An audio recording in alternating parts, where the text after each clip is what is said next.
녹음이 끊긴 줄 알고 되고 있었던 것 같기도 하고 아닌가? 아무튼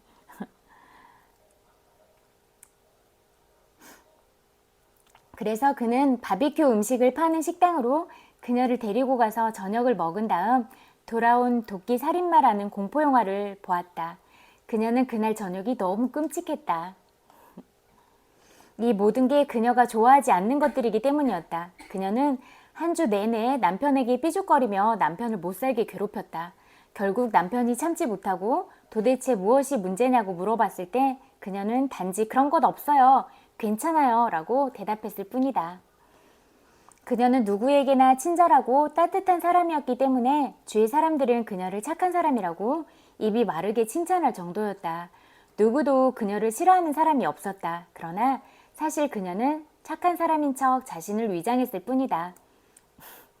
그녀는 계속해서 연기를 하고 있던 것이다. 착한 이미지는 그녀의 거짓 자아인 셈이다. 그녀는 자신이 정말로 원하는 것이 무엇인지, 자신에게 진정으로 필요한 것이 무엇인지 알 수 없었다.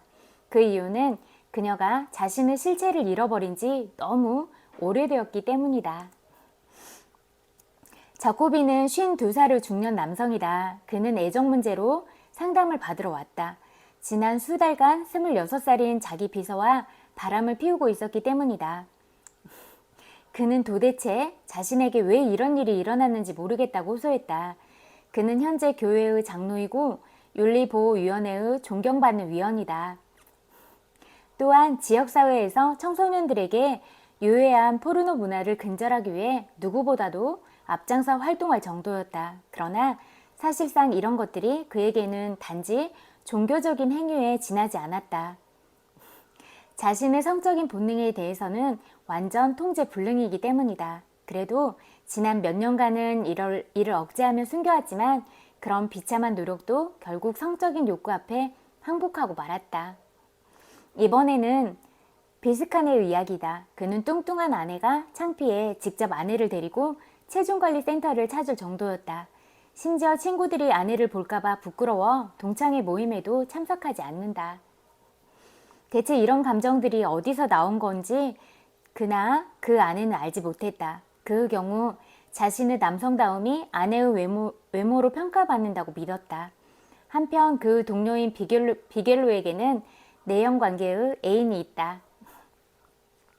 비겔로는 정기적으로 애인의 체중을 재면서 그녀가 언제나 같은 체중을 유지하도록 했다. 그는 자기의식이 없는 사람은 또 다른 예이다. 그 남성다움이 자기 여자의 체중에 달렸다고 믿는 사람이다. 오펠리아는 얼마 전 남편에게 벤츠를 한 대 구입해 달라고 요구했다. 그뿐 아니라 컨트리 클럽 회원권도 사달라고 졸라대고 있다. 하지만 지금 그녀의 가족은 엄청난 빚더미에 앉아있고 월급으로는 매달 날아오는 카드빚을 막기에도 버거운 상황이었다. 그런데도 그들은 채권자들을 교묘한 방법으로 속여가며 아주 어마어마하게 큰 돈을 쓰고 다니면서 부유층 행세를 하고 있었다. 그녀는 자신의 가치가 남들에게 소위 있어 보이는 사람으로 보이는 데 달려있다고 믿고 있다. 그녀에게는 자신만의 내면 세계가 없었던 것이다. 위의 사례들에서 우리는 한 가지 공통점을 찾을 수 있는데 이 사람들은 한결같이 자신의 정체성을 찾기 위해 그들 바깥에 있는 어떤 것들에 전적으로 의존한다는 사실이다. 이것이 바로 상호 의존적인 상태들이다. 상호 의존증은 건강하지 않은 가족관계에서 주로 생겨난다. 예를 들어 알코올 중독자가 있는 가정의 모든 가족 구성원들은 어쩔 수 없이 그 중독자의 음주량에 따라서 나머지 가족들이 맞춰가는 상호 의존적인 상태가 된다. 술이란 모든 가족 구성원들의 생명을 위협하기 때문에 그들은 습관적으로 경계하면서 그것에 적응한다. 스트레스에 대한 적응은 인간의 본능상 일시적인 상태로는 가능하나 계속적일 수는 없다. 따라서 상습적으로 알코올에 취해 있는 사람들은 시간이 지날수록 자기 안에서 들려오는 신호를 느끼지 못하게 된다. 예를 들면 자신의 감정이 어떤지, 자기가 진정으로 원하고 바라는 것이 무엇인지 알지도 느끼지도 못하게 되어버리는 것이다. 어린아이들이 그들 내면의 신호들을 제대로 이해하기 위해서는 안전하고 건강한 정서적인 모델이 필요하다. 아이들은 또한 자신들의 감정과 생각을 구분하는 법을 배울 필요가 있다. 그런데 만약 가정 환경이 정서적, 신체적, 성적 폭력으로 가득 차 있다면 아이는 오로지 바깥 세상으로 눈을 돌려 거기에만 모든 관심을 갖게 될 것이다. 결국 그 아이는 자신의 내면에서 자기 존중감을 키워나가는 능력을 잃어버리게 될 것이다. 건강한 내면 세계를 갖지 못한 채 바깥 세상에서 뭔가를 성취하려는 시도나 노력은 아무런 소용이 없다. 이것은 바로 상호 의존증이며 상처받은 내면 아이의 증상이다. 이러한 상호 의존적 행동들이 보여주는 것은 만일 우리가 어린 시절에 마땅히 받아야 할 욕구들이 채워지지 않을 경우 그것으로 인해 성인이 된 후에도 우리 자신조차도 자신이 진정 누구인지를 모른다는 것이다. 이 책 여기까지 읽어드릴게요. 이렇게 예시들을 통해서 우리 스스로 우리가 가지고 있는 현재의 우리 감정 상태나 그런 부분들은 어떤 부분들이 있을까 이렇게 자기 감정과 직면해서 이렇게 보는 것들이 중요하고, 그런 부분은 용기가 필요한 부분일 수도 있지만 또 그렇게 직면을 해야 내 자신이 좀 더 이렇게 성장을 하고 더 좀 성숙하고 그런 단계로 나아갈 수 있겠다 이런 생각이 들었고, 또 그렇게 우리가 이렇게 마음 깊은 곳에 있는 응어리나 해결되지 않은 감정들이 남아있다면 그런 감정들을 가진 채 더 좋은 것들을 바라보고 더 앞으로 성장해 나가는 데 있어서 걸림돌들을 마주하게 되겠다 그런 생각이 들었어요. 그래서 아주 바닥에 있는 감정들부터 치유하고 가자 그런 생각에서 이 책을 읽기 시작하는 게 좋겠다 이런 생각이 들었거든요. 그래서 저도 그렇고 친구들도 그렇고 우리가 같이 읽으면서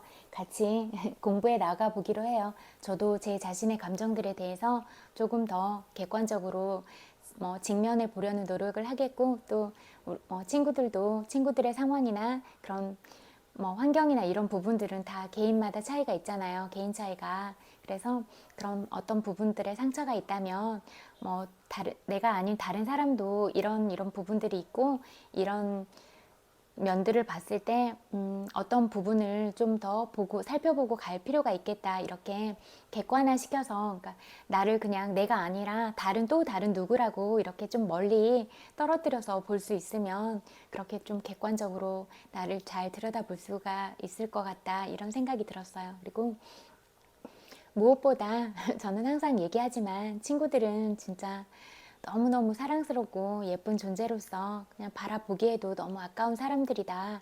저는 늘 그렇게 생각하고 있어요. 그리고 친구들의 그런 예쁘고 사랑스러운 마음과 재능들이 늘 빛나기를 바라고 어딜 가나 사랑받고 존중받고 보호받았으면 좋겠다. 그런 마음은 늘 한결같은 것 같아요. 그리고 친구들 마음 안에는 따뜻한 사랑이나 좋은 기운들을 항상 보내주고 싶고 그런 마음인 것 같아요. 그리고 지금까지 힘든 시간들 살아온 부분들도 진짜 대견하고 자랑스럽다고 생각해요.